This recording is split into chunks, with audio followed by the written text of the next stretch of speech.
દેશમાં મોટા આતંકી કાવતરાનો પર્દાફાશ. ફરીદાબાદમાં 2 AK-47 અને 350 કિલો વિસ્ફોટક મળ્યા.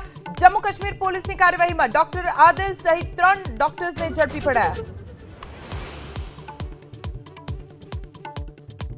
ગીર સોમનાથમાં ડિમોલિશનની કામગીરી. સોમનાથ શંખ સર્કલ નજીક ગેરકાયદે બાંધકામ દૂર કરવાની કાર્યવાહી. વહેલી સવારથી જ વિસ્તારમાં ગોઠવાયો પોલીસ બંદોબસ્ત.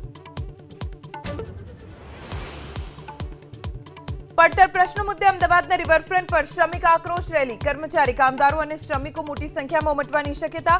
વાડજ સ્મશાન ગૃહથી આંબેડકર બ્રિજ સુધીનો માર્ગ વાહન વ્યવહાર માટે બંધ.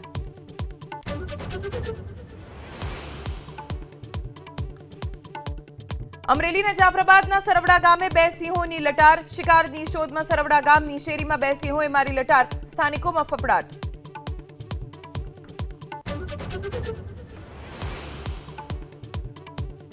સુરતની કિરણ હોસ્પિટલના ડોક્ટરે ડાબા હાથે ઇન્જેક્શન મારી કર્યો આપઘાત. સુસાઇડ નોટમાં એક પેજ પર બાળકનું ચિત્ર અને પત્નીનું નામ, અન્ય પેજ પર ન્યાય લખ્યું.